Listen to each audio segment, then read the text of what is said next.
I'm addicted to the good life. Yeah, lead the way. I follow. No need to say where we are heading now, babe. I follow to the edge of it all. To the edge of it all. So tell your good night, 'cause I'll find a better one. Yeah, susceptible now before the moment flies. Ooh, so tell your good night, 'cause I'll find a better one. Ooh, susceptible now before the moment flies.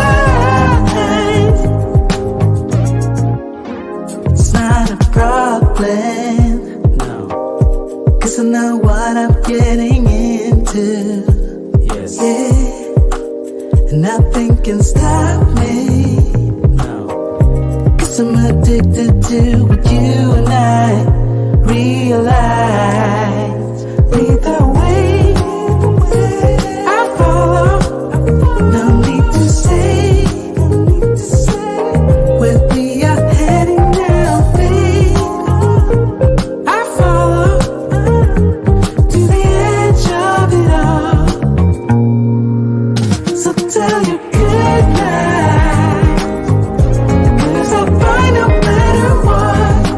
Yeah, susceptible now before the moment flies. Before it flies. So tell your good night, 'cause I'll find a better one. Susceptible now before the moment flies.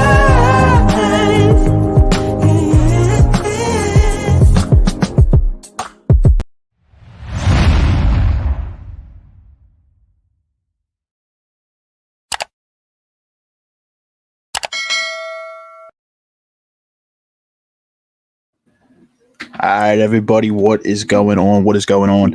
Welcome back to the Locked In Podcast, episode 115. Episode 115. Just want to welcome you guys back in the building. We have Tom here, and we also have my boy Rob on the chat. I just want to thank you guys both for joining me. We'll have some more guests, but Rob, welcome back. Tom, welcome back. Thank you guys for being here tonight. Yes, sir. It's good to be back. Hey, Tom. How's it going? Yes, sir. Yes, sir. Go Birds. Thanks Go for having me Birds. on. Yeah, no Go problem. Birds. What a time. What a time. Hey, this time next week, it might be Super Bowl champs, and I really think that's going to be the case, realistically. But guys, if you haven't already seen the promotion, tonight's episode and what you see on the tagline up there, episode 115 is going to be a Super Bowl 57. It's going to be an Eagles. It's going to be an episode. It's going to be an Eagles Chiefs matchup analysis. We'll have score predictions for you guys, some good player props going on, a little bit more, some other fun stuff. But yeah, what a time right now. It's kind of crazy that, I don't think as good as the team might have been before the season started, I don't know if anybody really thought realistically that the Eagles will be in the Super Bowl right now. I thought they had potential to get to the NFC Championship, but I didn't see the Eagles in the Super Bowl. I'm gonna be realistic. Like, it's kind of crazy. Yeah, I definitely agree with you on that one. I mean, beginning of the season, man, I had no idea where we were going. I know we were riding on the back of Jalen, depending on his play. I wasn't too sure about Jalen, but man, gotta give him his props this year, man. Took us to a Super Bowl. We can't ask for anything more.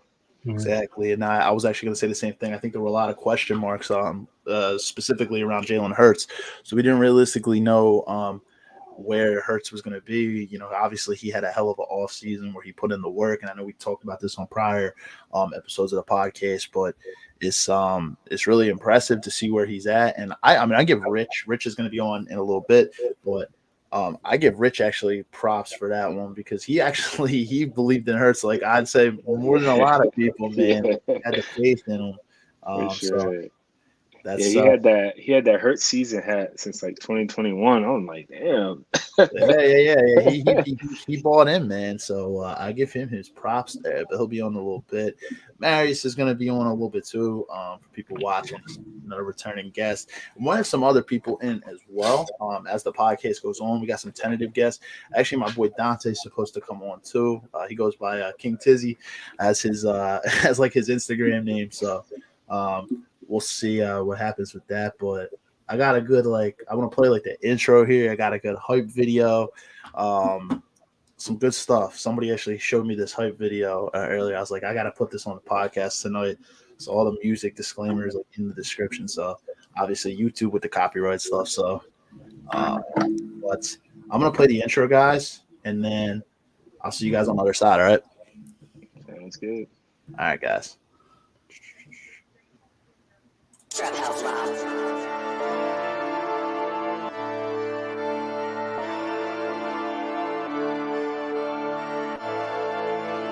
This is a melody.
All right, guys, what is going on? You already know what it is. So anybody who tuned in after the intro, I see some people kind of joined in.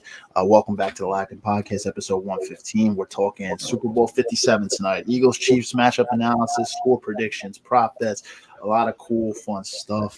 And then also welcome back, as I stated before, Rob and Tom to the podcast. We got some other people coming in tonight as well. I actually want to play before we even get started here, just the Eagles hype video I saw. It was actually pretty dope. I really, really liked this. So I was like, you know what? I got to share it here tonight. So I'm just going to play that real quick. I might not play the whole thing. It is like 5 minutes long. I might skip some parts so we don't waste a ton of time with that. But it's pretty cool. So share it real quick.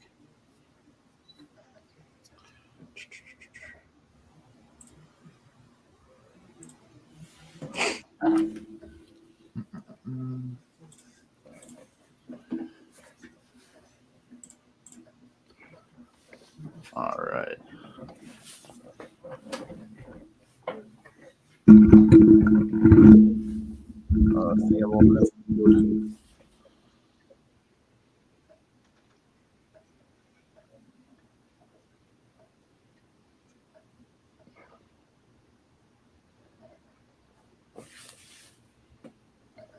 I don't think we could hear the sound, Steve.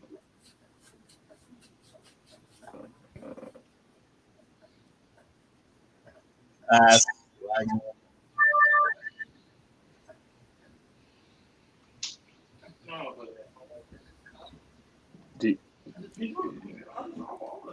It's lagging a little bit. So let's see. I'll see what I can do. I don't know. I feel like I see these a lot. Like every year, there's something like this where it has Rocky Balboa in the background. Yeah. Even it's kind of like really lagging. Even with the kind of like the 480, I'm trying to drop the quality down just a little bit. It's all right. I was gonna try to put that on there, but it seems like it's kind of lagging. So it was a cool intro. I thought I'd share it, but usually I never really have issues when I'm ever sharing something, but I don't know why. That's how winning is done. Yeah, Like every hype video has that. yeah, it was really cool. It's unfortunate. I'm not sure what Yeah. it said. You experiencing interruptions, find out why in the bottom. Like I'm always a whatever. sucker for that. whatever. You guys can actually check this out on YouTube. The channel name is Hubbard Hot Takes. That's HUBBARD Hot Takes.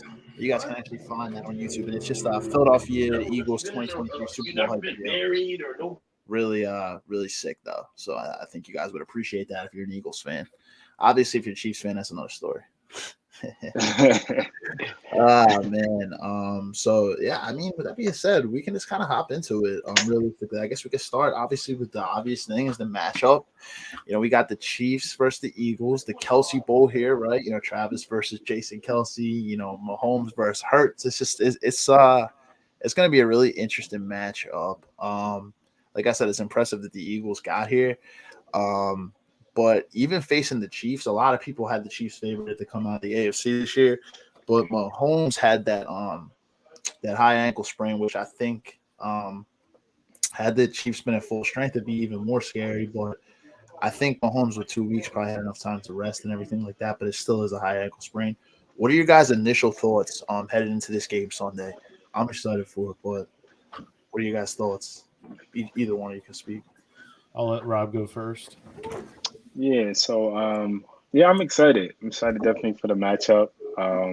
Everybody has us winning across the board.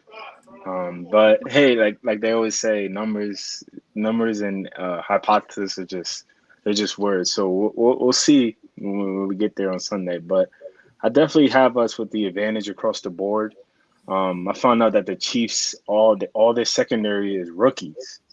So I'm like, we got rookies against our two superstar wide receivers and Dallas Goedert. So, man, I'm excited for the matchup. The only thing I'm worried about is Mahomes, but I feel like our defensive line can handle him. So, yeah, I'm excited. I don't think it's going to be a blowout, but I got us with a clear advantage, to be honest. Yeah, listen, I mean, I think the Eagles will. I feel like that they have the clear advantage going into this. I mean, they have the better pass. They have the number one pass defense in the NFL, and I was watching the hype video from the NFL actually that the only two times in NFL history where the number one pass offense and the number one pass defense in the NFL faced off in the Super Bowl. It was 2002. The Bucs had the number one pass defense. Raiders had the number one pass offense. And the other time was the 2013 Seahawks had the number one pass defense, and the Broncos had the number one pass offense. So this should be really interesting. Hopefully that trend continues for the sake of the Eagles. I do think Mahomes does throw an interception. I think it's just in him. And, you know, I just think it is. I think he's clearly the best quarterback in the NFL by far. But, yeah, I think this pass defense is so good. This defensive line is so good. Our linebackers are very underrated and undervalued. Our defense is really good. So I think the Eagles have the clear advantage going into this. I like both your guys' points there. Yeah, it's gonna be an interesting one. Mahomes is the one that worries me as well. To Rob and to Tom here, and Tom, to your point, as good as Mahomes is, you're actually right on the interception stuff. Looking at the stats this year, I was looking at his stats. He's thrown a lot of interceptions. It's kind of crazy. He's obviously thrown a lot of touchdowns as well. He's a favorite to win the MVP now. Now that Hurts was out, a couple weeks during the end of the season, but he has a lot of interceptions. He does throw a lot, and you're right. We do have the number one pass defense. I think the Eagles going into this game, we have advantages in almost every area. So the offensive line, the defensive line, linebacking core, secondary, running game, and receiving game.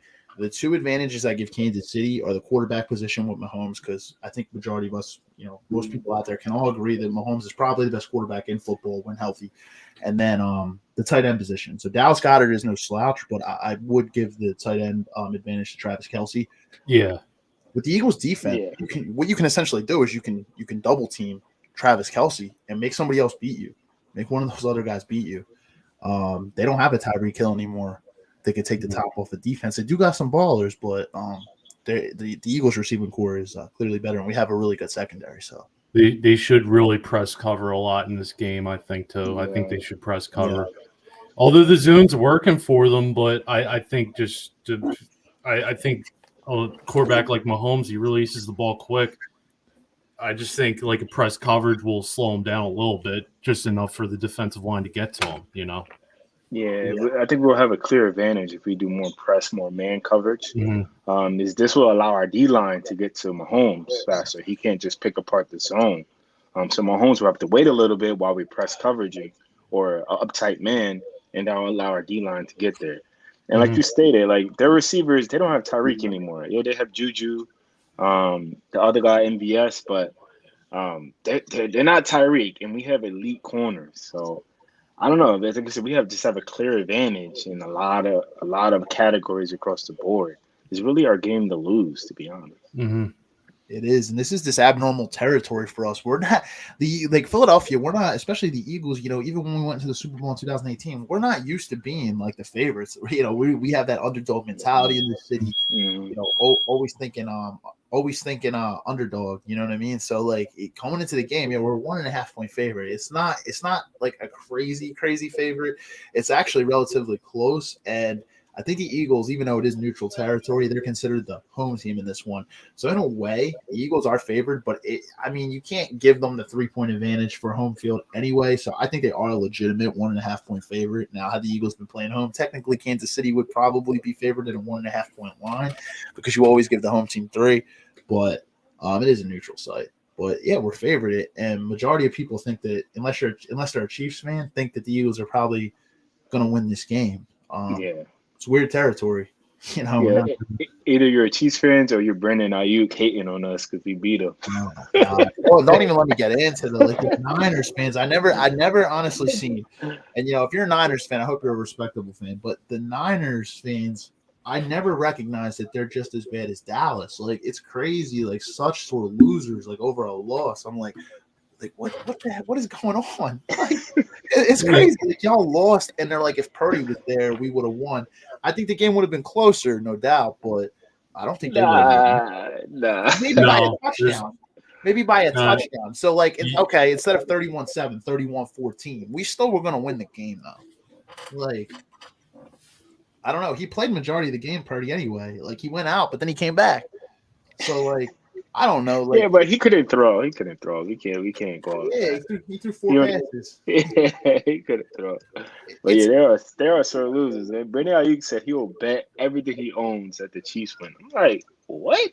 He said if he could bet, because obviously he can't bet on games. So as a player, but he said if he could bet. I'm just like, what? Are you serious? You'll lose everything. That is a risky bet. I think if we remember, the 2017 Vikings handled their loss the same way, and they've never been the same since. I mean, you can't have that attitude. It's not good. No, it's a sort of loser mentality. It's crazy. They really, the highlight of their team was the defense. Anyway, it wasn't Brock Purdy, and I get it. It throws a wrench in your plans. It throws a kind of a chink in the chain because you weren't expecting your quarterback to go out. But I think that's kind of on Kyle Shanahan, because why would you have Johnson and not Jimmy G on your roster as a backup just in case? I get it that maybe you don't want to put Brock Purdy in a position where he's thinking, oh, if I play Ben, I'm going to get benched. But you need to explain to him the situation and put him as a backup. You can't go into that game with Josh Johnson as your backup. Like that's on Kyle Shanahan, and he's a phenomenal coach. But I just think that that's weird. Like, what is like? I don't know. Or have a tight end block one of the best defensive linemen in the NFL. Backup tight ends. Yeah, it's crazy. Hey, I guess it's not our problem though, right? Like, hey, we're not Niners fans, we're Eagles fans. So I just had that feeling he was going to blow it too, because Kyle Shanahan just has the first Super Bowl against the Chiefs, and then the 2017 28-3. I mean, that's all Shanahan. I mean, he's just known. He just loses it when it's crunch time. Yeah, that is true. It's very true. And as good of a coach as he is, he's notorious for choking. He's never won a Super Bowl. He lost as the offensive coordinator with Atlanta in the Super Bowl, lost to the Chiefs. He's been in an NFC championship. They had the lead with 2 minutes left, too, I think, right? They had the lead, the 49ers. Yeah, they did. The 49ers could have won that game, but choked. Another choke job. I don't know, man.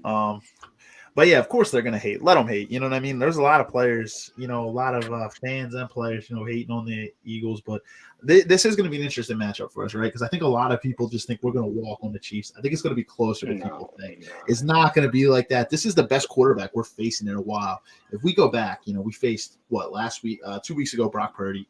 We faced Daniel Jones, who's improving, but he's not. He ain't all-star level. We faced Daniel Jones last game of the season. We faced who do we face? Andy Dalton for the Saints.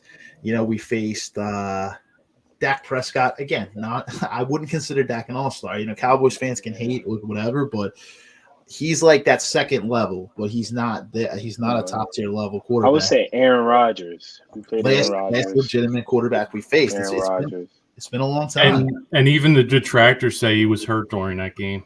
He was having issues. Like, they had to put in Jordan Love. Oh yeah, they did put Jordan Love. 30 something on us in that game. Yeah, too. We won. We put up like 40, but he put 30 something up on us. Yeah, so, yeah. You can't hate the fact the Eagles are they're across the board. I mean, they're just so good. Yeah, I mean the number speaks for itself. Yeah. 70 sacks, number 1 ranked defense. You can make all the excuses you want. The numbers don't lie. Yeah. And I think that the run game is what got us here. But I think Hurts is going to have a day. I really do, because I don't think their secondary is that great. They're a bunch of rookies, as you stated, Rob. Yeah. I think that Hurts, this is an opportunity for Hurts to do his thing. I think they probably will start trying to dominate with the run. That's what got them here. So they definitely will attempt to run the football. If they attempted to run it against San Fran, if they attempted to run it against San Fran, who's like arguably the best rush defense of football, they're going to try to still run it on Kansas City. They still ran it on San Fran. Mm-hmm. So that's what I tell people all the time. Like, all you need to have a good play is 4 yards, because 4 yards in 3 plays you get a first down. So, I mean, that's the way football's played, and the Eagles do it better than anyone else in the NFL right now, pretty much. They do. I mean, you've seen some of them like 10-minute, 15-minute drives they put on at the end of games. Yeah, it's kind of crazy to think about. We're here, but Hurts hasn't had to do much, man. Like, just think about that. His passing yards, he has like 200 and something combined in the 2 games he's played, man. Like, he hasn't had to do much, which is just if you would have thought that going into the playoffs, like nobody would have thought that. You know what I mean? Like, how the running game has been playing is crazy. Yeah, playing so much better. I mean, I feel like in this game we're probably going to utilize the run a little more. As the Chiefs are not that great at stopping the run. But I really believe we got to attack that secondary. There's no way there's rookies in the secondary that we're going to not pass the ball on them and test them. Yeah. That J.J. Brown double move will suffice. He's really good at that. Yeah, and I mean, if like I know you have to win the game first and foremost, but if like Hurts is trying to get like an MVP or something, he's gonna have to throw because if you would have gave the MVP from the last game, it would have been Hassan Reddick. I really believe it. Hassan Reddick would have been the MVP had the last game been the Super Bowl game, um, which is crazy. You don't really see many defensive players. I'm trying to think the last time. It might have been Malcolm Smith in that one you were talking about, Tom. The Seahawks versus the Broncos, because I think Malcolm Smith had 2 or 3 interceptions in that game. Malcolm Smith, yeah. Yeah. Yeah, I guess it was. Yeah, because wasn't he a slot corner? And he was signed off the street before the playoffs or something. Yeah, something like that. I didn't see him after that. Nah, yeah, he Like was kind of irrelevant after it, realistically. Yeah, basically. Yeah, because I mean, you had that whole Legion of Boom. You had Earl Thomas, you had Cam Chancellor, Richard Sherman, and Brandon Browning. Yeah. He was kind of irrelevant. I low-key love that team too. But yeah, I like them, man. They build it well. History doesn't look kindly on them in hindsight, with Sherman and Browner and Russell Wilson and all that. So yeah, it's it's what do they say? It's defense wins championships, right? Yeah. The year we won the Super Bowl, though, it was the biggest offensive Super Bowl of all time, I think, like the yards. But at the end, what happened to change the game? A defensive play, right? Brandon Graham got the strip sack on Brady, and I mean, hey, it changed the whole game. So at the end of the day, much more times than not, defense wins championships. And with this defense that we have, I like our chances. I like our chances. So it's going to be interesting to see, but I don't know. It's going to be interesting. I was actually kind of looking at the injury report too. So there's this looks like it's going to be which is kind of rare in NFL. I mean, some players are going to be banged up, but I think the rosters are going to be completely almost full. Juju still practiced this week. Obviously, Mahomes. What about Hardman? I know Hardman was hurt or something. Yeah, I think Hardman practiced. I believe he did. He did. Let me just make sure. Yeah, I think he practiced. So I think he's going to play. Juju practiced. Some players were banged up, but they still practiced. Obviously, Lane, dealing with his thing, he practiced. Avante with the toe, Avante Maddox. But it's going to be a relatively healthy team. I think, the Chiefs lost Clyde Edwards-Helaire earlier in the season, but they got that guy now. What is his name? Isaiah Pacheco. In the run game. And he's kind of a beast, to be honest. Low key, a little bit. On there either way. It's kind of like a little weapon for them, Yeah. He's a running back, right? I thought for some reason I thought he was a slot guy. I think he's I think he's a running back. Okay. He catches the ball very well. Yeah. He's the way that Kansas City and Andy Reid uses players is sometimes it's like a Deebo Samuel thing where Deebo could be a running back, but he's a wide receiver because he can do so many things well. So I just want to check the comments here just to make sure to give my whoever it is credit, because Facebook's weird like that. So yeah, it's my boy Todd. He said we will win because we aren't afraid to use all 4 downs. We were second in the league on 4th down conversion rate and scored a league high 7 touchdowns on 4th down. We must continue to be aggressive. Yeah, I absolutely agree. It's weird. Sirianni kind of has that Doug Peterson confidence where he just uses if it's a 4th and short, he's going for it. And here's the thing: I think in the Super Bowl, you have to go with what got you here, right? You can't shy away from that in the Super Bowl. So if it's a 4th and 2 or 4th and 1, you got to go for it. Obviously, if it's it depends on where we're at, right? Obviously, if it's you're inside your own 20, you're not going to go for it. But you know what I mean? Right. If it's midfield or something, I think they'll go for it. That was a gutsy one, right, against San Fran. Early in the game, they went for it short. I mean, and Devontae Smith made that crazy catch, even though technically he didn't actually make it, but all angles showed at the time that he made it. And Niners fans are still sorry about that 2 days ago. Oh no, I don't think there would have been enough evidence to overturn it, in my opinion. You couldn't. I think the one angle they happened to find after 10 minutes of digging, they showed when it was a quarter later. They finally showed it. Yeah, it was find 50 camera angles to find one that kind of looked like it was incomplete. That's just I'm how going it to goes. say I'm going to be a truther and say that was complete all the way. So Yeah, I mean it came out, but I'll be honest, like that's just how the game goes sometimes, man. Mhm. You know, they didn't have the correct angle early on, and I can't really fault the refs for that one, man. Like they can only go based off of what they're seeing, and if someone wasn't right underneath that to say it, like I don't know, it's just excuse after excuse. I feel like And I mean, we rushed to play the next play, and we played by the rules, so you can't exactly. review We got to the line. That You was saw smart. Smith did 5,000 the IQ. let's get it, let's get him to the line, and I mean he got to the line, and I mean We read the next play. exactly.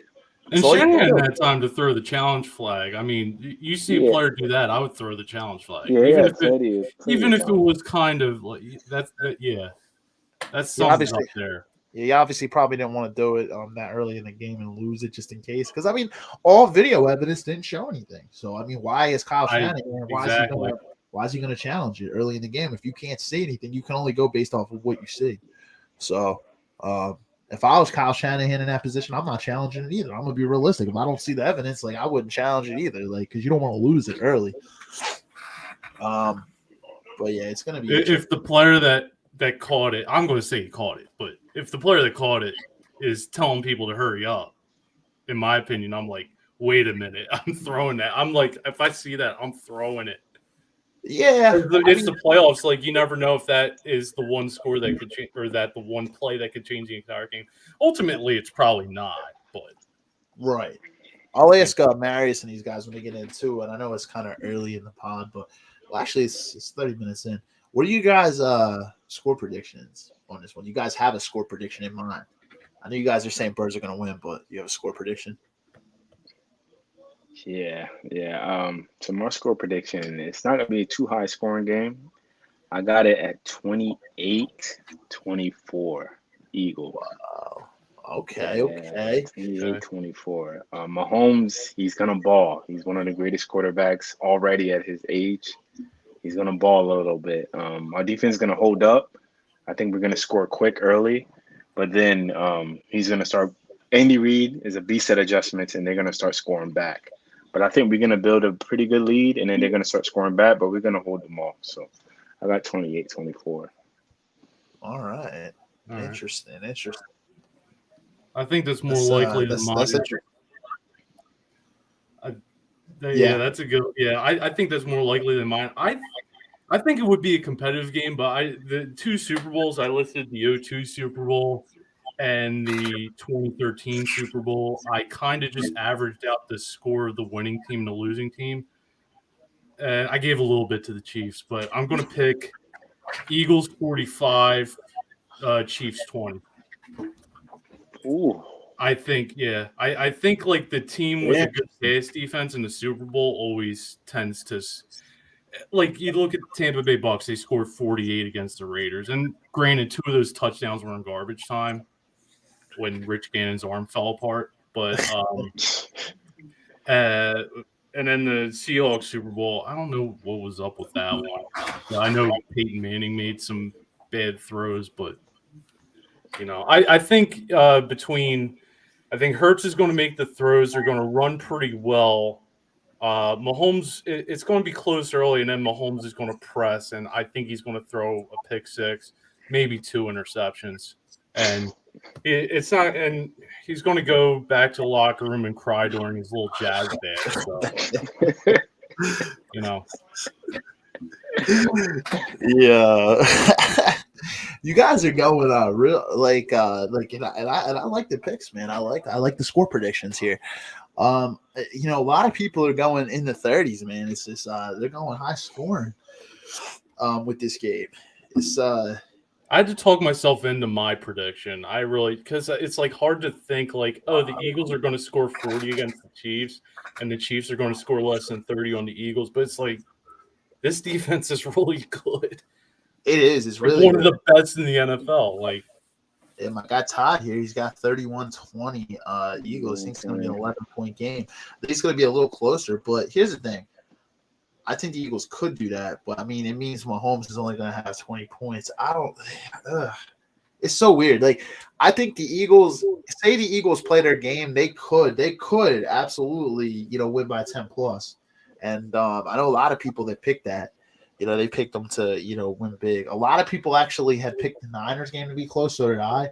But there were some people that were picking the Eagles to win by 17 in that game, 20. Which, I mean, when you think about it, like it was just came down to the Niners defense. Like I think that we all knew that Brock Purdy was going to get rattled no matter what. Like I gotta think on this one. I think I might go 31-27. I think that I liked the 4-point prediction there, Rob. The spread there.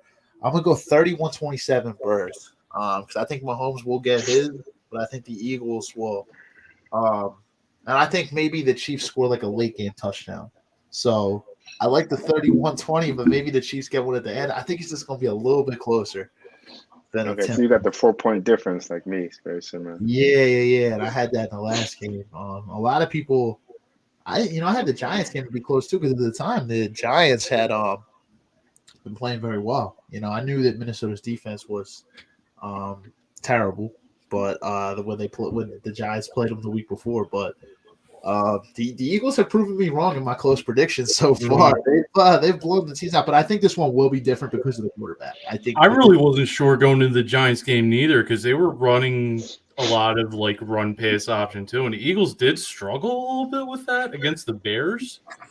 But they adjusted well. I think they just swallowed up the Giants, and clearly they won by like a lot. So we flexed our muscle. We were like clearly that game was over by the third quarter. I was already like, I was at my cousin's house. I was shotgunning some beverages in we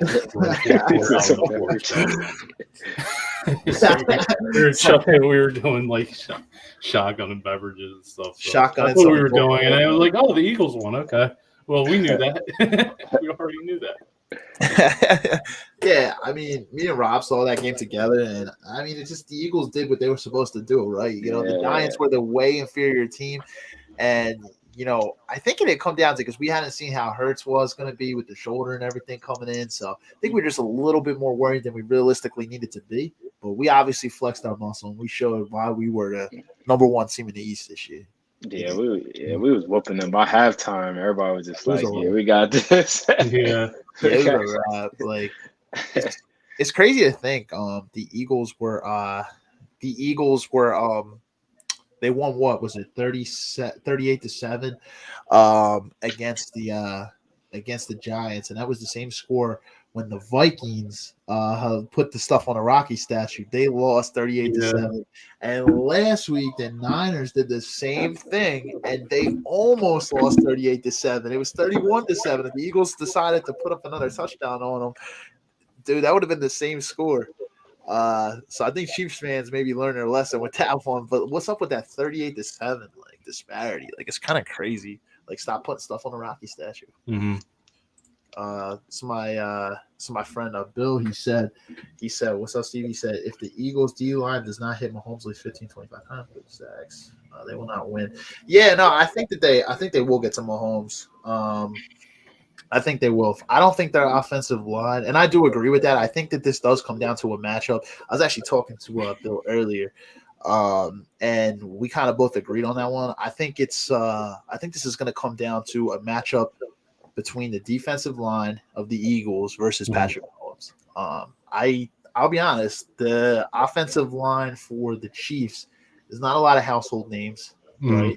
There are a lot of they're not all rookies like the secondary, but they're not a lot of household names, and I think that you can get to Mahomes. I was actually kind of shocked that the Bengals didn't get to him more with their pass rush 2 weeks ago.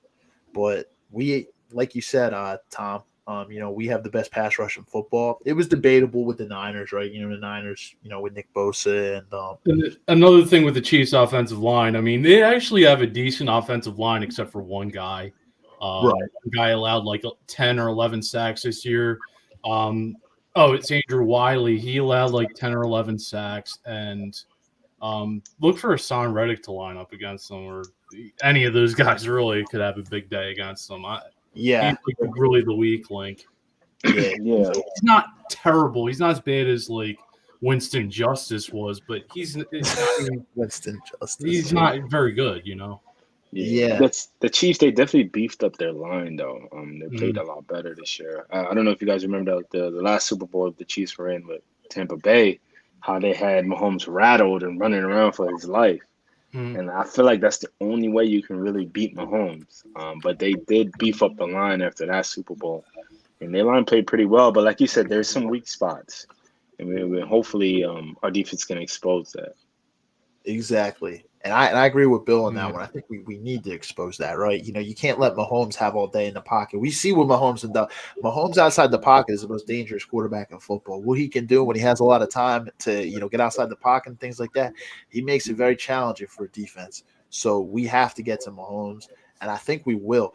Here's the thing: the Eagles just have numbers on the defensive line. Mm. It doesn't have to be Hassan Reddick getting to him. Hassan Reddick's had the most sacks this year, but we got 4 guys over 10 sacks this year. We got Josh Yeah. Sweat, Hargrave, and Brandon Graham. And even Fletcher Cox has 8. Like we nearly have 5 people with over 10 sacks on the year. So if they take away Reddick, we have Josh Sweat, Hargraves, Graham, and Cox. Like it's by numbers. We come at you in waves.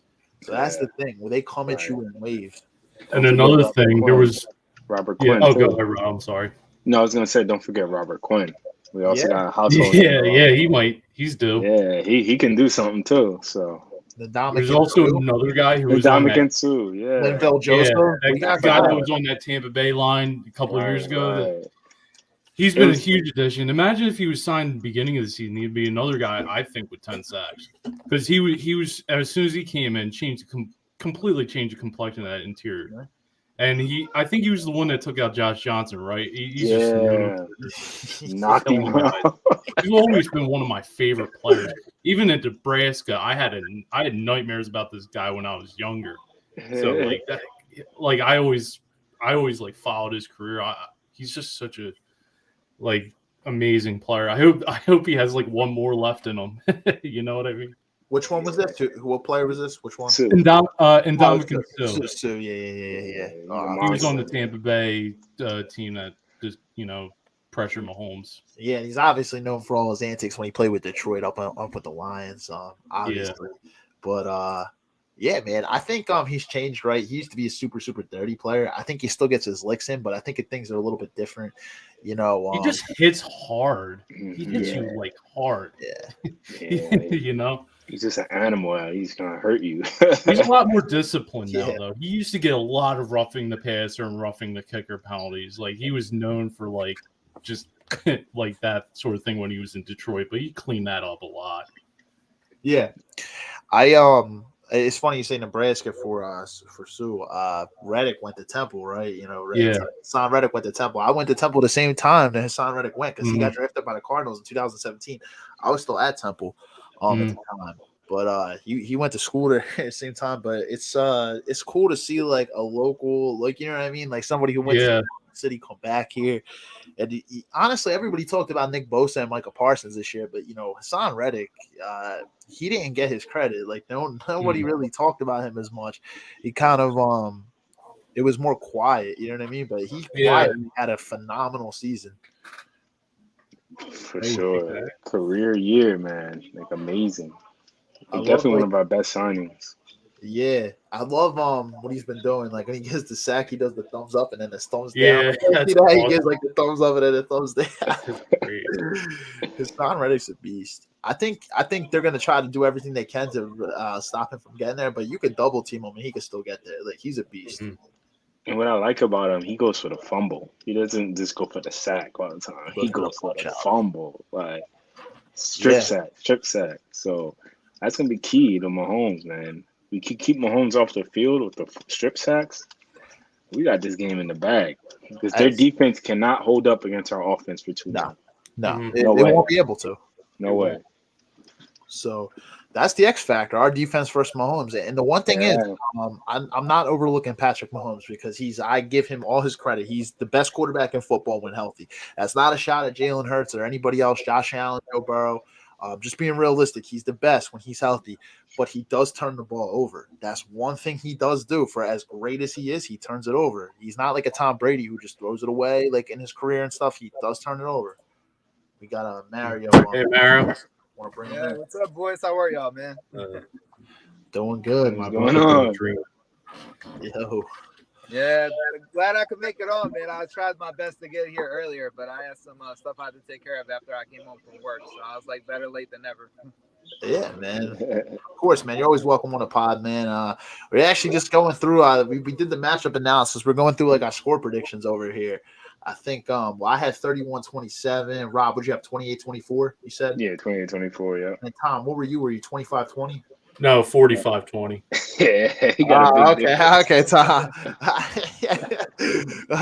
man, that'd be sick if that happens. Marius, initial. Do you have a score in mind, Marius? I know you're going to pick the Birds to win, but do you have a score in mind for this game? Yeah, I got the Eagles to win 34-31.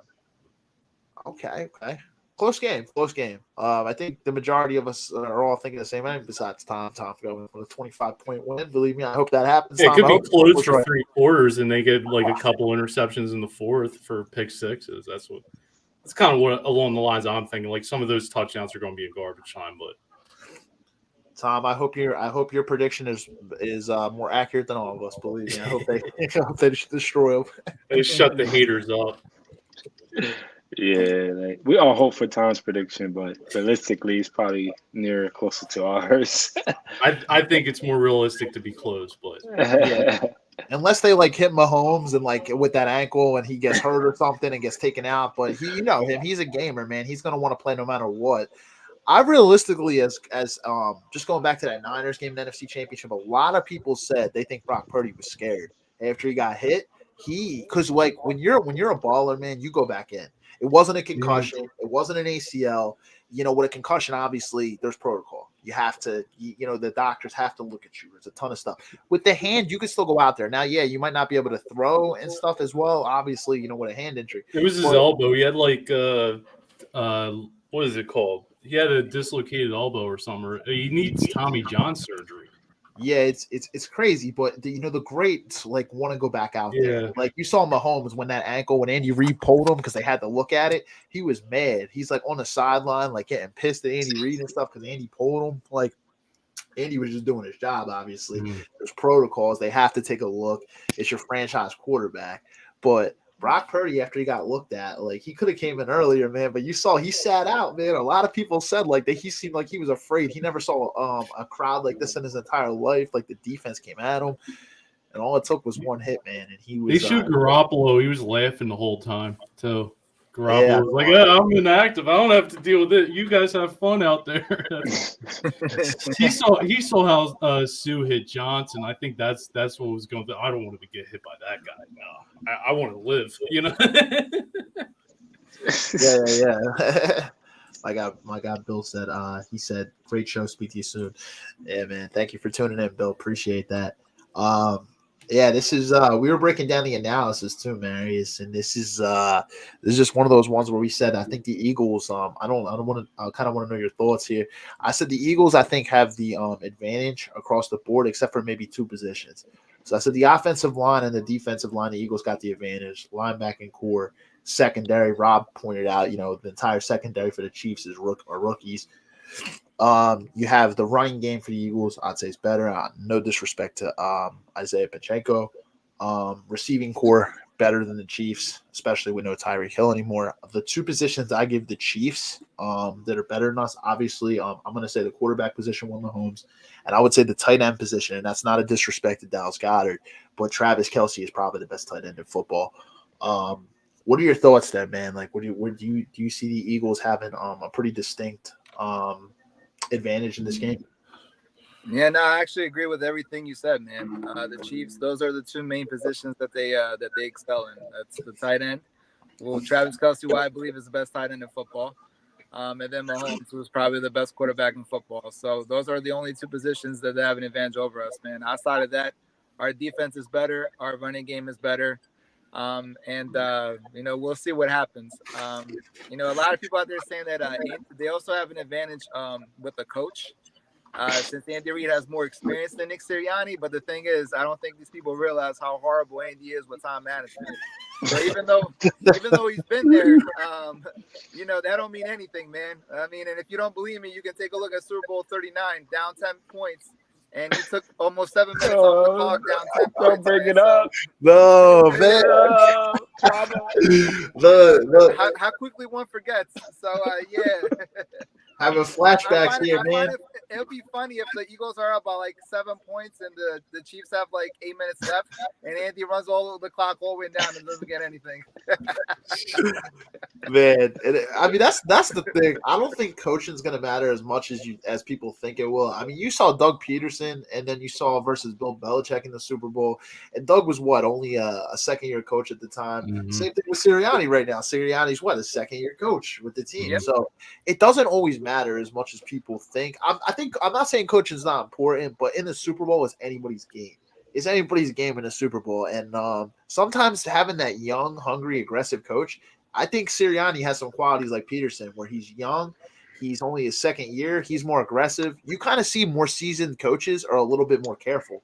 They're not as aggressive. You know what I mean? Like, you notice that because they've seen it, they've been there, and they've been on the losing end of some aggressive things. I think aggression kind of works in our favor in the Super Bowl. Mhm. I think so. Yeah, and the fact that Marius brought up Super Bowl 39 brings back pain, man. I don't want to feel that pain again. Yeah, I'm sorry, Rob. A lot.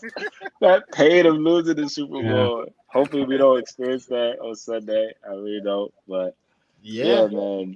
Hopefully not. But man, like you said, the coaches they play a part, but in the Super Bowl, everything is matchups, man. It's matchups. The coaches put you in the right position. But our matchups are just too strong. I don't know. Unless Andy Reid do some crazy stuff, I can't see it. I just can't see it. Right. Hey, Yo, what's up, Rich? Welcome in. How's everything? What's going Things on, are Rich? going well, man. Welcome into the pod, man. We were we were breaking down some we went through a lot of matchup analysis, man. I kicked some back to Marius but I'll kick some back to you as well. We did our score predictions and everything. So just to kind of catch you up, our score predictions were Rob had 28-24 in this game. Birds, everybody picked the Eagles. Marius had 34-31. I had 31-27. And Thomas had 45-20 Birds, 25-point W. And believe me, I hope that's the case, man. Do you have a score in mind for this game, man, prediction-wise? And to be honest with you, I'm going to go 31-38 Birds. I think it's going to be a high-scoring game just because Mahomes is so elusive. But also, I feel like scheme-wise, like I feel like they won't know how to stop the run-pass option. Like they won't know like who to tackle. And by the time that little hesitation, that little 1-2 seconds, you're already gone. You know, Jalen Hurts is that fast. So is Miles Sanders. So is Gainwell. So I just think that it's going to be a high-scoring game. And, you know, Patrick Mahomes, I know he's special. He's going to put up good numbers, but I don't think it's going to be enough, especially with this pass rush, especially with the secondary. Yeah, that's a good point, man. We were saying they come in waves on this pass rush. That's the thing. You could take Reddick away, but we got Josh Sweat, Hargraves, Brandon Graham, Fletcher Cox still at 8 sacks, almost 10. We had almost 5 guys with 10+ sacks on the year. And I think that's the critical quarterback. It's gonna be real interesting to see. We also did the matchup analysis, kind of breaking down the positions, and I mean you could tell me your thoughts here. I asked Marius the same thing, but I believe the Eagles have a distinct advantage in every position except for 2. I say the D line, O line, linebacking core, secondary, receiving core, and I would say the running back core. We have advantages across the board. Now, it's no disrespect to Jalen Hurts, but I would probably say when healthy, Patrick Mahomes is probably the best quarterback in football. So I give the Chiefs the quarterback advantage and the tight end advantage. Because I'd probably say Travis Kelce is the best tight end in the league. But it's not a disrespect to Dallas Goedert. Just being real. No, I think you're right on point. I think you know, I mean, Travis Kelce's a Hall of Fame tight end. Yeah. Let's be real. You're right about, you know, the QB situation, you know, especially, you know, I'm hearing good reports come out about Jalen Hurts' shoulder coming into this game. So there is a slight improvement compared to what we've seen the last couple weeks. And that, again, I understand. I completely know where you're coming from. And I would say the same thing. No knock on Jalen, but you know, his shoulder. was affecting him, I believe, in the last couple of playoff games. This game coming up, I think that his shoulder will be better, but I also think Mahomes' ankle is better at this point as well. So I do believe that Mahomes is going to have more passing yards than Hurts, but I of course believe that Hurts is going to have more rushing yards than Mahomes, and that I think that's what's going to pull us ahead because like his improvement in the offseason with the passing game, right? I think that kind of closes the gap between him and Mahomes. As you said, Mahomes is the better quarterback. Let's be real.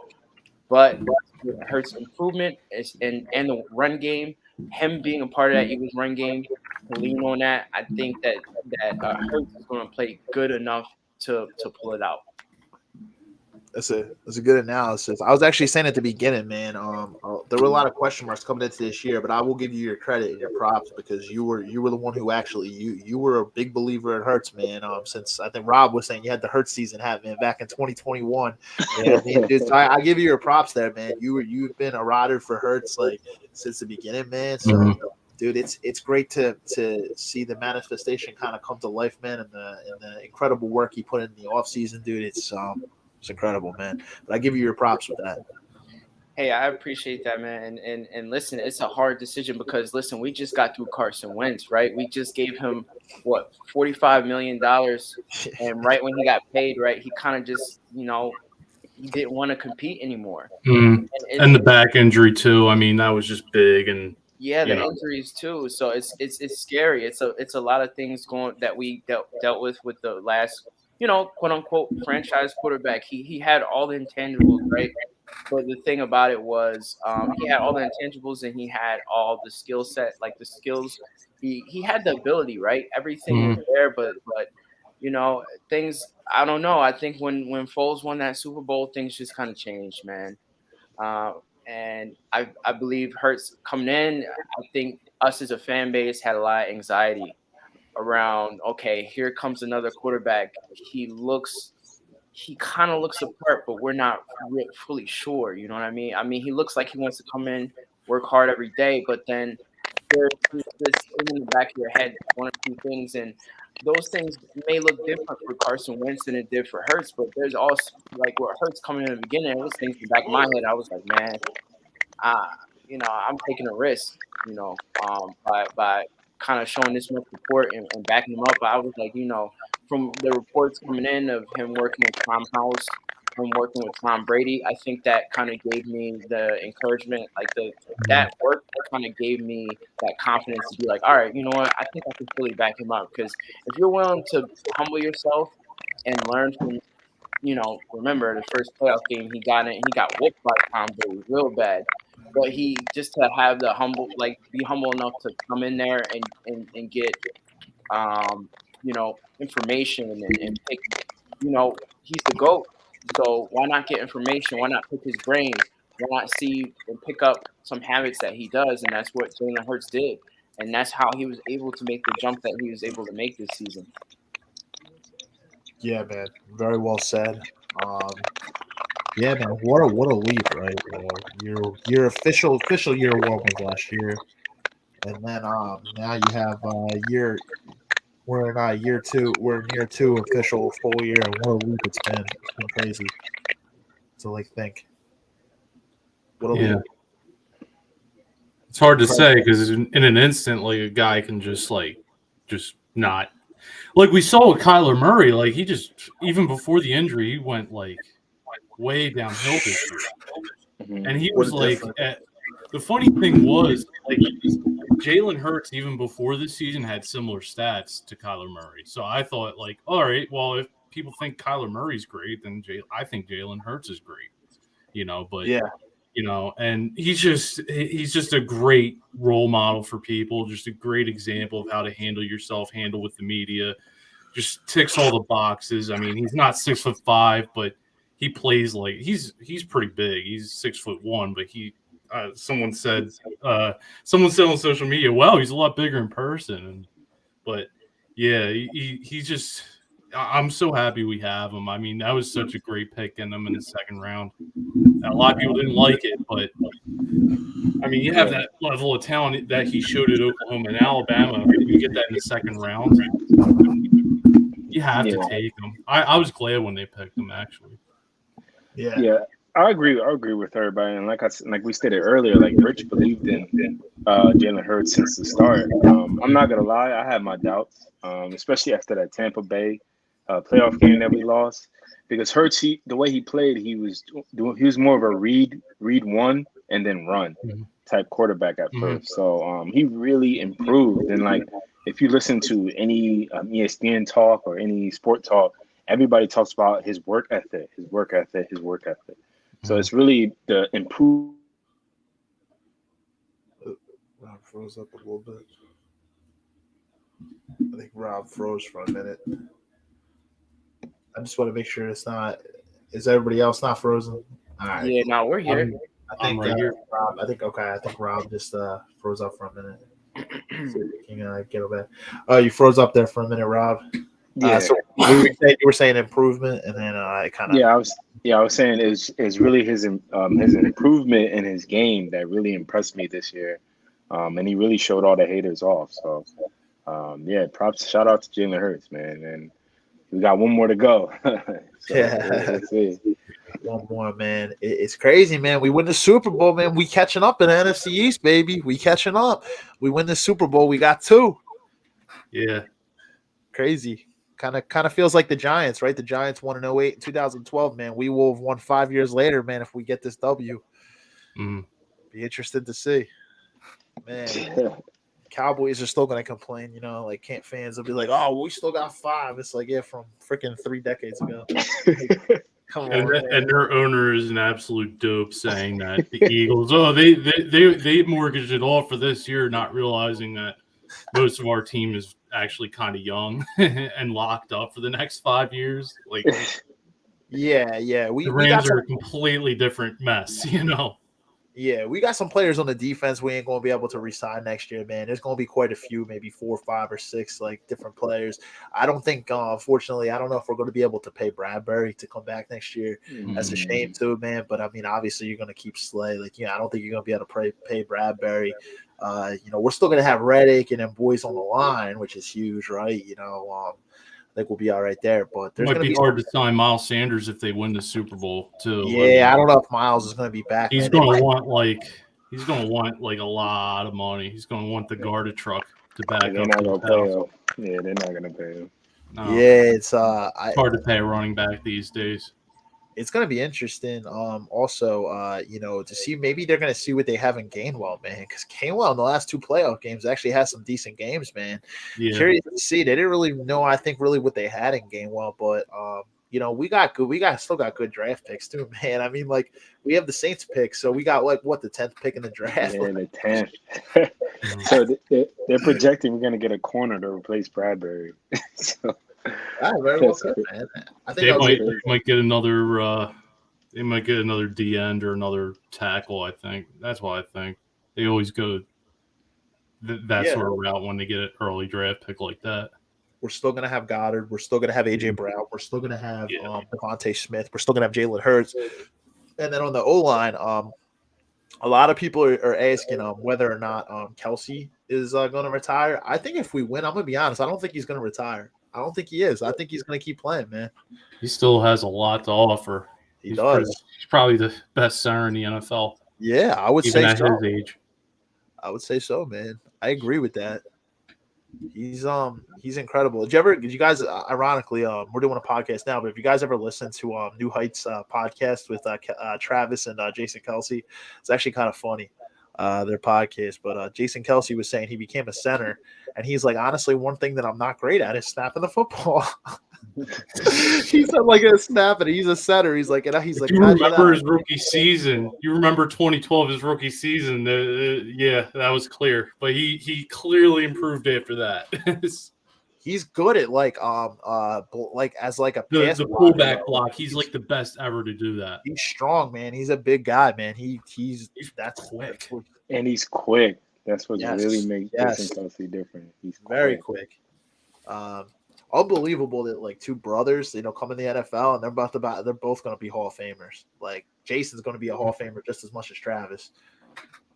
They're just awesome people too. I mean, their mom's really cool too. Yeah. I'd say Jason's more humble. Like Travis is like, I mean, rightfully so, he's best tight end in football, but a Hall of Famer. But he's kind of cocky, Travis Kelce. Like, I mean, he's a pretty cocky dude. I'll be honest, I wasn't always the biggest fan of Travis Kelce. Like, yeah, he got that little swag to him, that little he chirps, man. If he starts getting first downs, he's gonna get in your face and start yapping, man. That's how he is, man. That's we all know in high school, Travis was starting the fights and Jason was finishing them. We know that. Man, wasn't Travis like on a reality TV show? Wasn't he? Oh my god, I just saw I think he that. was. Yeah, I think he was, man. I'm not surprised. It's gonna be interesting. I like, speaking of Kelce, I don't know if there's there's certain guys on Philly, like on the Eagles, that I could never see playing for another team. One of them is Jason Kelce. I could never see him playing for another team outside of Philly. He'd rather retire. He'll rather retire. Yeah. Brandon Graham's another one. And I know Rich met Brandon, but Brandon Graham's another one, man. He has that Philly swag, man. I just can't see him playing anywhere else other than Philly. It's you know what, man? He might have a quietly big game too, man. You never know. He changed the last Super Bowl, so that's another guy like he's like Reddick, where they started him at outside linebacker and that didn't work. And I think he wasn't he picked before? I forget if he was picked before or after Earl Thomas. I think he was picked before Earl Thomas in that draft, and people were like, "Oh, we should have picked Earl Thomas." What are you thinking, Howie? And then turned out Brandon Graham had the better career. He's still at the top of his game. Like, God, 13 years later, he was drafted when most of us were, or if not all of us, were in high school still. That's how long he's been around. Yeah. He's been on this team for 13 years. Blows my mind. I remember when we drafted him. Still the quarterback for the Eagles when he was picked. Yeah, I remember when we drafted him. Everybody was like, "What? Brandon Graham? Why are we picking him? He's undersized." Yeah. At the time, we he needed wasn't safety to replace Dawkins. We did, but it turns out like I don't think Earl Thomas is in the league anymore. Nah. I think he hurt, retired. right? And then that was Dude, it. All of that Legion of Boom retired. I think besides maybe Bobby Wagner. I think Bobby Wagner's still playing, but Richard Sherman retired. And then on top of it, who else was it? Earl Thomas. Cam Chancellor retired early. He retired at like 30 years old. But you could Cam Chancellor is one of my favorite safeties all time that I had the privilege of watching. Like the guy, absolute Cam's just a monster.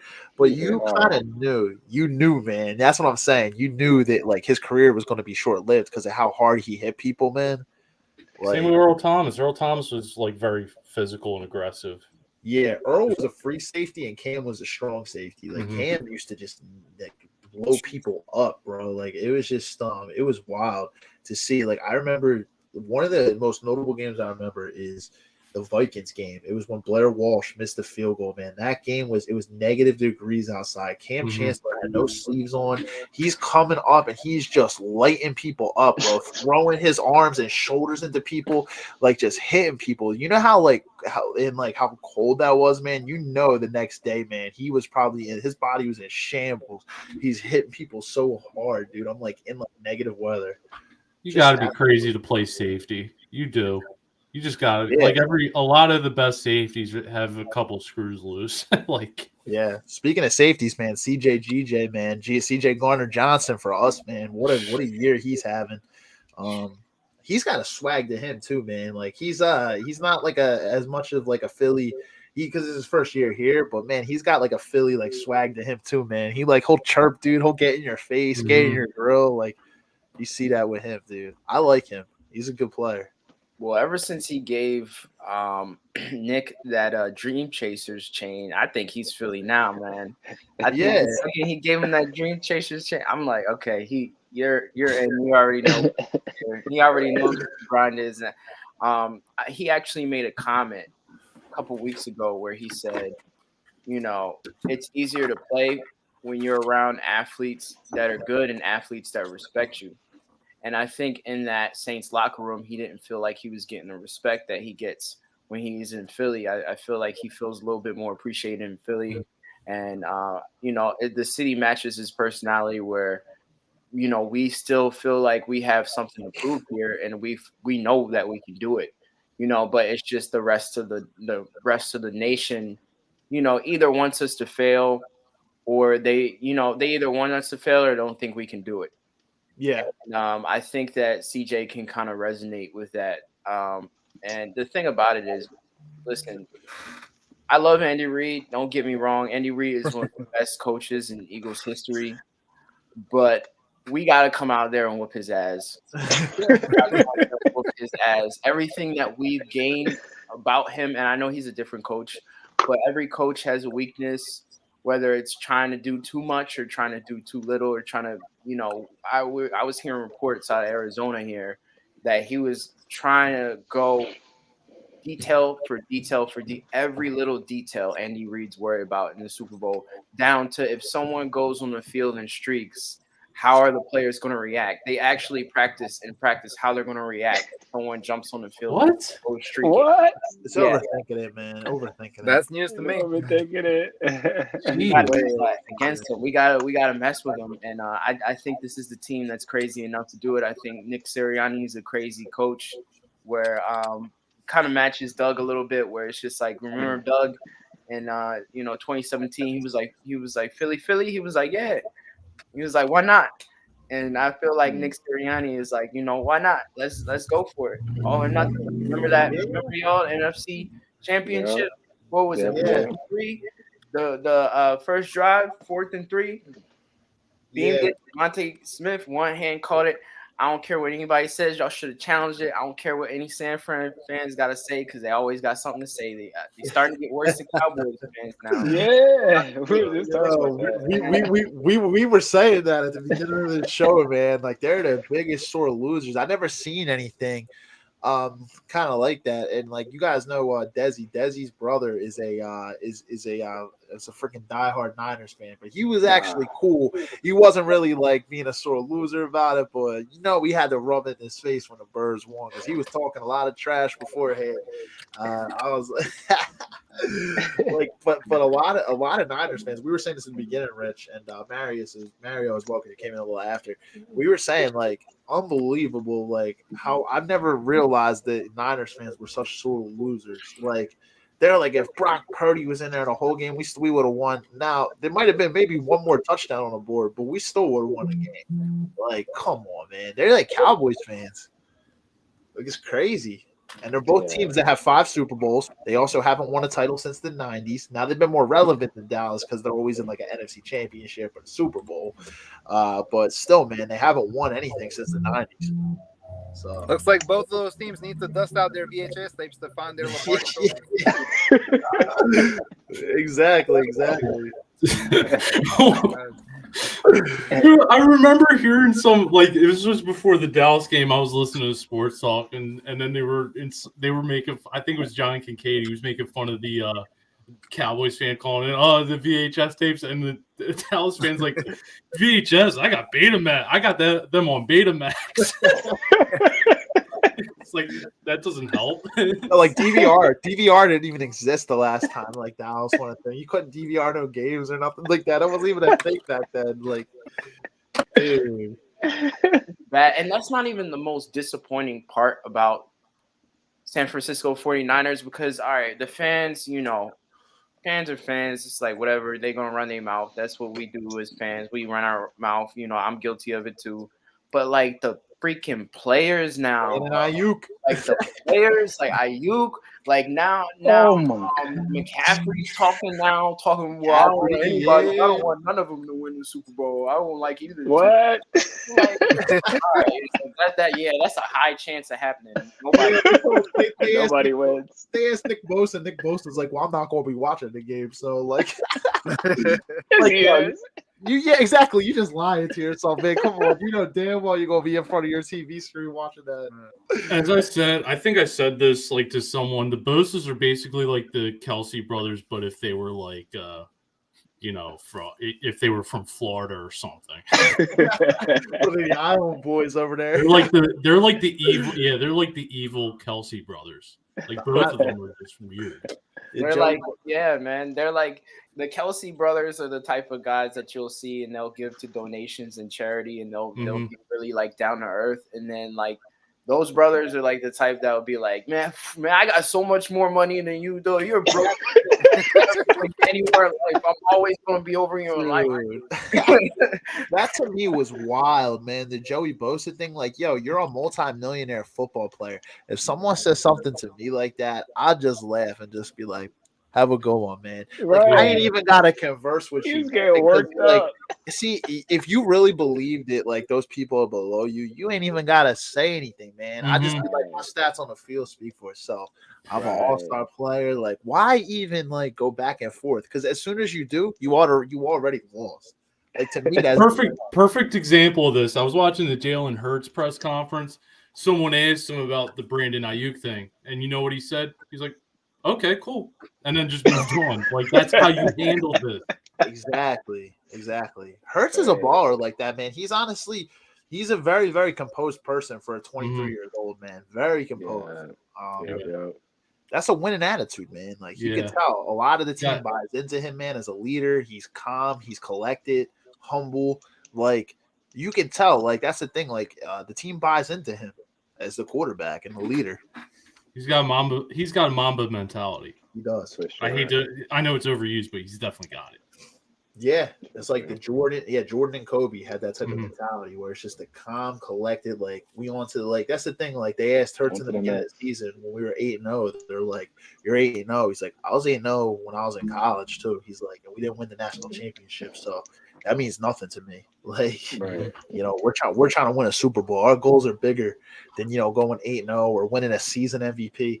Go in the playoffs and go in that Super Bowl and win the Super Bowl MVP. Like, we don't care if you get the regular season MVP. Like, we have bigger goals than that. We're trying to win a championship. You know, it was funny. If you remember the Last Dance, they were asking Jordan about when Charles Barkley won the MVP over him and he played in the finals. You know what Jordan said? He was like, "Oh, you get that? Well, I'm going to get a ring." Like, and that's why I was hoping Mahomes would win MVP. But I guess that's after the season they award that. Yeah, Jordan was lethal, man. Like, I mean, like, it's basketball, but if there's a good book, it's like a mindset thing. Because this guy, Tim Grover, he worked with Kobe, he worked with Jordan. It's called Relentless by Tim Grover. Check it out if you have a chance. For any of you guys, if you haven't already like listened to it or read it. But in the book, they said there was a game during the 72-10 season where some player, they were beating the Bulls in a rare like game where Michael Jordan wasn't playing well in the fourth. And the one dude said something to Jordan like in the fourth quarter, and Jordan just stopped in the middle of mid-court, stared at him, and said, "Let a sleeping dog lie." Essentially, like, don't kick a guy who's as good as Jordan when he's down, because Jordan like takes that shit like the meme. I took that shit personal. Jordan like went off for like 20-something points in the fourth. This was the beginning of the fourth. The guy sat on the bench the rest of the time to mouth off to him. The Bulls came back and won. Like, Jordan just stopped mid-court and just looked at this dude like, "Dude, are you crazy? You said something to me." Jordan only had like 10 points in the fourth. He wound up with like 30-something because he went off on the fourth. Like, he just a different mentality, man. Like, he's just like, he's just like, "Are you kidding me?" Like, he's like, that's the worst mistake you could ever make, saying something to me. Like, and boom. He showed with his actions. Like, he didn't have to talk. He didn't have to get mad and frustrated. He just went off. And that's kind of like how it Hurts is, man. He just proves it with his action, not his words. And just to add one more point to what Rich said about Andy Reid, how we got to whoop him. And just remember this: if he beats us, Andy Reid's going to bring us the pain twice. True. He did it on our side. Only twice? It's twice. Only twice, though? I would never forgive Andy Reid for that 04. So if he beats us, I'm going to hate him even more. I'm kidding. I ain't going to hate him, but you get what I'm saying. So, yeah, I have to go to therapy for 2002 alone. I mean, oh yeah, oh no, the close out of the vet. I'll never forget. Like, that was the first season I really was into it, and then I was crying. I was watching in my dad's room, and I was crying, and my dad's like, "Get off my bed! You're gonna make my bed wet." Like, that's how bad I was crying. He's like, you got 40 something years of losing ahead of you. Go to bed. Oh, your dad's right. Yeah. Dude, so many times. Yeah, Andy Reid teased us a lot, man. We went to five NFC championships with Andy Reid, man. Lost to the Cardinals, lost to the Rams, lost to the Bucks, lost to the Panthers, man. Me and Marius were just talking about this the other day. 3 points in an NFC championship game. How the hell you only put up 3 points in an NFC championship game against the Panthers? Like, and then the Cardinals won too. You know, Larry Fitzgerald went off on us in that one hurt. Cardinals played the That one really hurt. Steelers in the bowl. Dude, he took us to so many NFC championships and then only for us to lose. Yeah, such a good team too in that 04 game. Like, yeah. I still remember that pain from that game, man. I don't experience that. I do have something to say about that 04 team. Like, there were so many people hurt. It's like they could have won. It's amazing that they were within 3 points. They could have won that, but yeah, we had Hollis the Tank Thomas on here before, former Eagle, and he even said in that 04 team, because he was a part of the team when he played with McNabb and T.O., he even said, had they been able to put their differences aside, they could have ran the shit back. But the problem was McNabb and T.O.'s egos. And he even said, you kind of blame McNabb more. They both acted like, part of my friends, but acted like bitches. Like, to be honest, on the team, he said that too. He's like, they act like bitches. He's like, they know it's all love, but let's be realistic. Like, you're selfish because that defense played their heart out, and you're gonna have a freaking because you guys can't put your differences aside.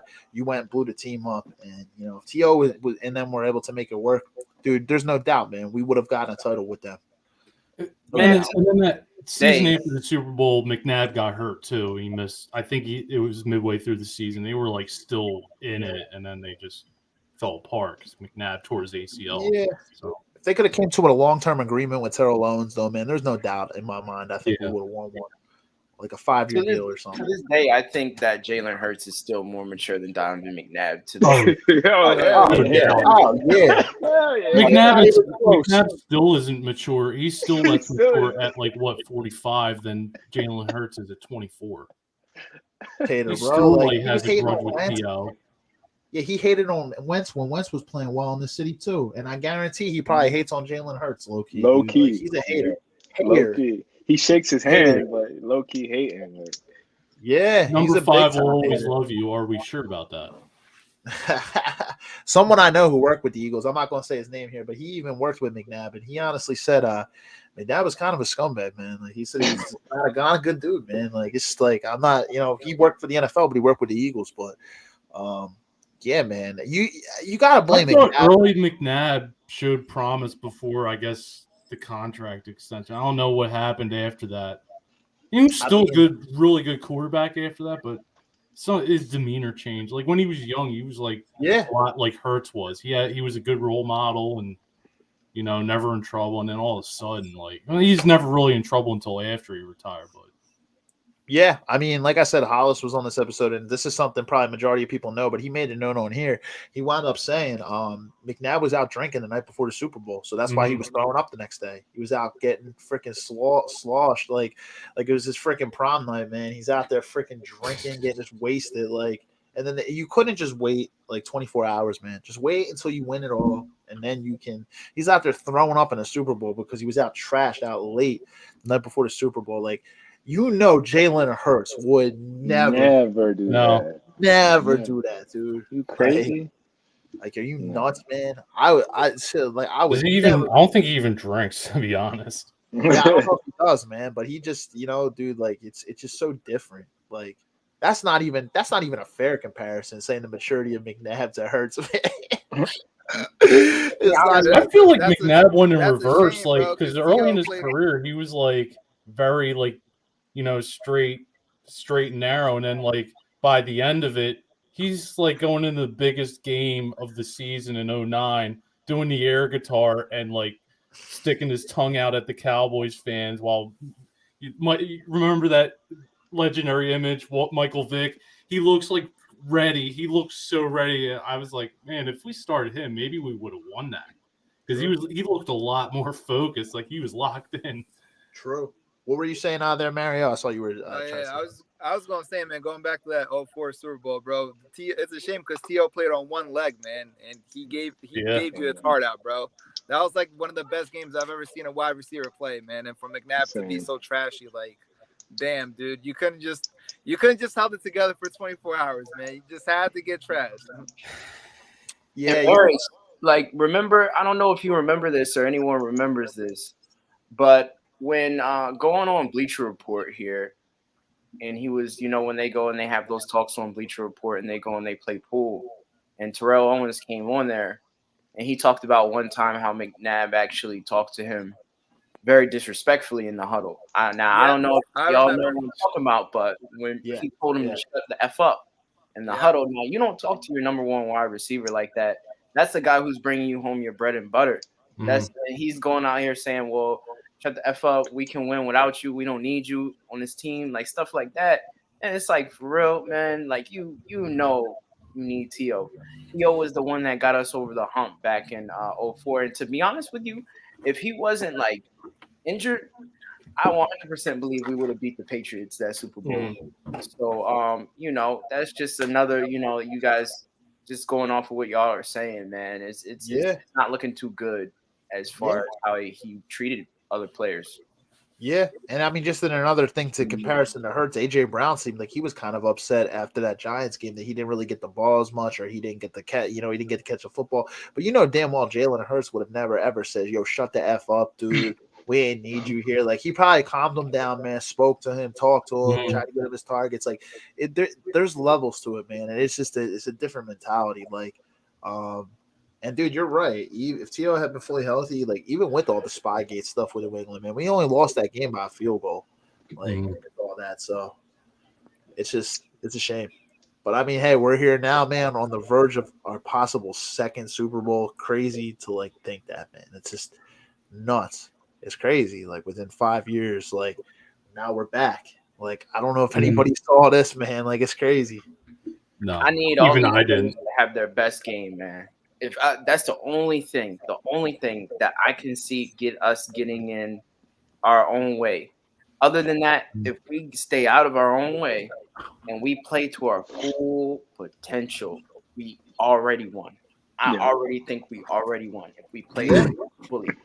The only loss we had with Hurts this year was the Commanders game, and you saw we got in our own way, man. Too many turnovers, too many fumbles, man. Caught football down the field. Quez Watkins, bam, fumble.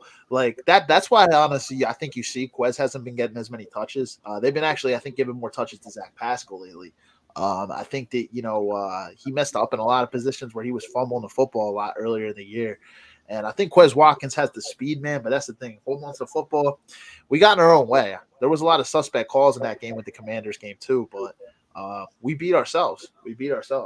And that was before we had Sue and Joseph, and they ran for 230 yards or something like that. Yeah, crazy. Gibson. Yeah, They had like 3 running backs with like almost 100 yards, or one had 100. But yeah, it's crazy. Crazy to think they have what is it? They had like a bunch of player props. One of the ones was Miles Sanders, man. I think it was one of the ones I saw. It was this was I heard a lot of people talking about this one. It was 54.5 rushing yards, over or under. I think that's a pretty safe bet that Miles Sanders is going to have over 54.5 rushing yards. I'm saying if you're a betting person, man, take that over, because I don't think the Chiefs' run defense is that good, and I definitely think Sanders will have over 54.5. Yeah, I agree. That's For sure. I think that's kind of that might be the biggest lock on it. I mean, my only argument against that, the Chiefs' run defense isn't terrible, and the Eagles like to split up running back duties, but even That's then, true. Miles Sanders can easily do that in a game. Yeah. 54.5 is low. Even with the spread, I do agree. Yeah. They like to run Boston Scott and Gainwell back there too. I still think he could get those 54.5. I think it could be a potential, even with the Chiefs' run defense. All 3 get over 54. Yeah, very, very true. I think they are going to try to do what they started. The run game is what got them here. So and Hurts, I forgot, and Hurts. I think Hurts has an opportunity to have a very big game because, as Rob stated, Chiefs secondary, a lot of rookies. All rookies across the board, actually. They have an opportunity to do something there. But I do think the Eagles will try to lean on the run, especially early. And I think that's the thing you have to do is because this is what got you here. But if Hurts' shoulder's feeling a little bit better, man, I don't think he'll miss a lot of those throws that he missed in the last, couple games. And I think it's an opportunity to have a big game. Yeah, and he has a week rest, so I think that when he had the week rest going to the Giants game, he looked like the typical Jalen Hurts. Agreed with that one. Man, I'm excited. That's all I know, man. So we went through our matchup analysis, some bets. This.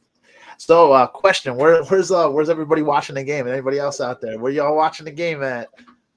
I'm gonna be. I just booked my ticket. I'll be in Phoenix. Yeah, me too, bro, man. Just sign me up, man. $6-7 grand. Let's go. Yeah, hotel prices are kind of steep, so I might have to just sleep on the street for right now. So I'll let y'all know how it goes out there.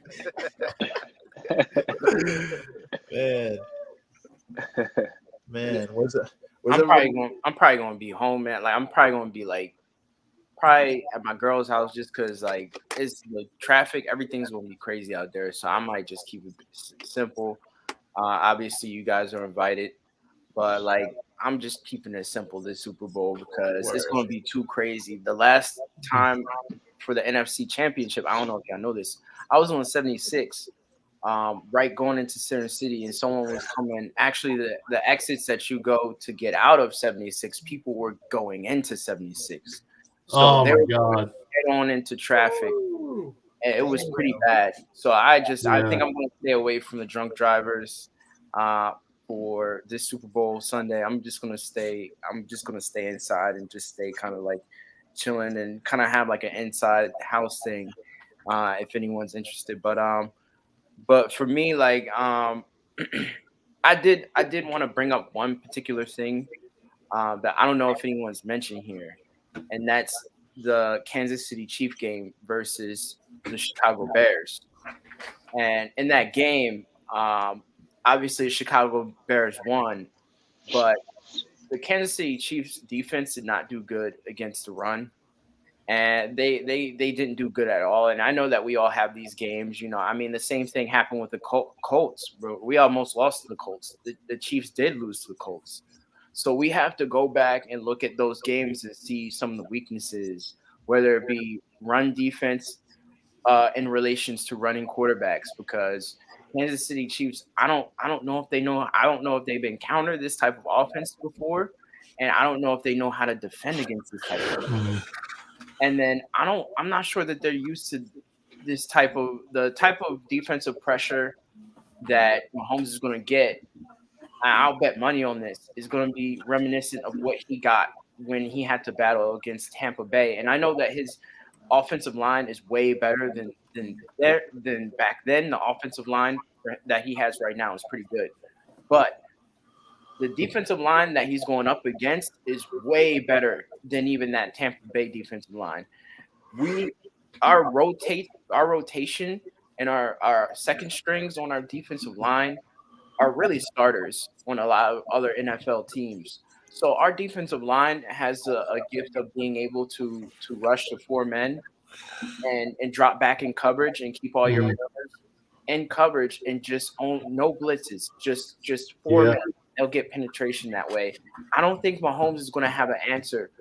I think that he's going to put up numbers because he's Mahomes. He's going to scramble. He's going to do his little shovel passes. He's going to do all trick plays. They're going to pull out that playbook. Like the Chiefs said, they have the full playbook at their disposal. That's going to get them far, but it's not. I don't think it's going to be enough. That's a good point. I think that was a good point about the Bears game too. I didn't even think of that. Yeah, that's good reference. Good knowledge by you, man. They, I think what the Eagles do, man, you double team Travis Kelce and you make everybody else beat you. I think that's because they don't have a Tyreek Hill to take the top off no more. So what you do is you just double team, Kelce and make everyone else beat you. Yeah, watch out for those short passes too. That's their bread and butter. Those little short, those dink and dunk passes. Now Mahomes, obviously, he has an arm. Obviously, he can throw and make big plays. But those little underthrows and those short passes, man, they get so many yards when they do that. So we have to have our linebackers have to be on point with responding and coverage to the running backs and Clyde Edwards-Helaire is one to really watch out for me. Juju Smith-Schuster as well. As far as wide receivers goes, and we know Kansas City most of their wide receivers, a lot of them are hurt or out. Juju Smith will be playing in the Super Bowl, so this is one particular player you really have to watch out for. But like I agree, double Kelsey, most definitely double Kelsey. I think we have the corners to match up with Juju. I think they can shut him down. Yeah. No, I agree with that. I think McCole Hardman, I think he's gonna play too. He's a speedy guy. He's tricky. I think that he doesn't have the Tyreek Hill type speed, but he could take a top off. Like he's a quick guy. He's pretty fast. I honestly know he's not on our team, but I do like the physicality of Isaiah Pacheco too. I think he's one of those guys where you go to tackle him, and remember the Eagles actually against Christian McCaffrey, man, they weren't tackling too well. This is one of those guys that he can fight through tackles, man. I've seen him play, and he's a pretty strong guy. He can fight through tackles. But I think you're right, Rich. I think the rest of our secondary can handle those guys. I would say, just double Travis Kelce for sure, because Mahomes is going to target him and he's going to find him even probably in some double teams, man. It's just because that's just how good Travis Kelce actually is, and how good Mahomes is. But I mean, it does. I don't think it hurts you to double team him. You might not even have to do that, possibly. And the only reason I say that was because possibly, I would say fill out the game and see how it goes. But do you know that C.J. Gardner-Johnson is actually going to be on Travis Kelce? So we got to see. I want to see what kind of energy that C.J. is going to play off the bat. If it doesn't look good, if he's too small, he might leave it. Which Kelce's that good. Like you said, double him. It's nothing wrong with doubling him, but I think CJ is going to be that guy to get those little tip interceptions if it's doubled, and the ball somehow gets tipped up. I think it's going to end up in Gardner Johnson's hands. Yeah, and we actually, that's actually a good point. We actually stated this at the beginning. As crazy as it is, as good as Mahomes is, he does throw interceptions. I forget what his number is on the year, but he's double digits, I believe. He's actually, I think he's one of the quarterbacks that threw the most interceptions this year. I think Dak Prescott actually might have been number one. It's crazy. He actually played less games too. I'm actually kind of curious on that one. Yeah, Mahomes had 12 interceptions this year. 12 interceptions. So he's double digits, man. He does throw picks. That's crazy that counts for the most in the league nowadays. I remember guys having 20. It was like Brett Favre had a good season with 20, and Peyton Manning had a good season with 20. And it was like Prescott had 12. Prescott had 15, man. That's unreal. That's more than a pick a game because Prescott didn't even play 17 games, dude. He was hurt. That's crazy. It's like a 1.5 a game, dude. He was due for like 1.5 interceptions a game, man. That's crazy. I don't know how many Hurts had, but he didn't have many. I think he had the 5. Yeah, Let me look. He had six. Well, remember he had 2. I think he had 2 in the Bears game alone or something like that. Like it was like weird. So like right there, that accounts for like it was a weird game. It was like freezing cold. I feel like a lot of his interceptions are tips. Yeah, some of them were. I think in a Bears game he made one bad one, but like other than that, like I think another one was snatched out of Watkins' hands. Yeah, like 2. Like Quez got 2 snatched out of his hand, and it counted as Yeah. I remember. Yeah, dude. It's like that's the thing. I like Quez, man. I think he's fast, man, but he can't hold on to the football. You have to have the grip, man, and hold on, man. Like it's crazy. Speaking of trying to punch out, dude, anybody see what was his name? Dre Greenlaw trying to punch the football. He's like boxing when it was like for the Niners when the Eagles played the Niners. He was like boxing the ball. Like people are like, "What the hell is going on, dude?" That was every Niners fan doing that to their TV at the end of the game. They said that. That's the frustration. Basically. Yeah, dude. Man. But man, I think this was a great podcast, guys. I know we're running like late, obviously here, just having a good conversation. But I guess in the next couple of minutes we can wrap it up here. I don't want to hold you guys, too long. Man, it's a good conversation. I think that's why it flowed like so late. But man, number one, I just want to thank you guys for all coming on. All you guys are returning guests on the podcast. So Rob, Rich, Mario, Tom, appreciate you guys all coming on tonight. Thank you, man. Good to be here. Yes, sir. It's been a pleasure. Hey, Yeah, thank man. you. Man, Yeah, no thanks, problem. No problem. So I thought this might have been like the last football one of the year, but Hollis Thomas, I was talking to behind the scenes, and he was so busy this week because he's going out to Arizona for the game and stuff. And he was initially going to come on, but he said he would actually like to come on like after the season, like hopefully the Eagles get a W, and maybe we might be able to have one more Eagles one before the end of the season. So if Hollis comes on, like you guys are all invited to join in. And he's a former Eagle, so obviously, it's big. It's nice to have like someone who played for the team back in the day on here to be like man. But you guys are all invited if that does wind up happening. So I'll be in contact with him. So we might have one more on the year, and hopefully the Eagles are victorious on the other side of that. Yes, sir. A recap of the Super Bowl champions. Yes, sir. Yes, sir. I'll take Man. it. Yeah, with that being said, guys, anybody else out there watching, you guys see in the description down below, if you're not already, subscribe to the podcast, subscribe, turn notifications on. We release episodes every single week. And hopefully we got one more Eagles one. And like I said, we're victorious on the other side of it. And hopefully the score's closer to Thomas's prediction. Thomas picked us to win by 25.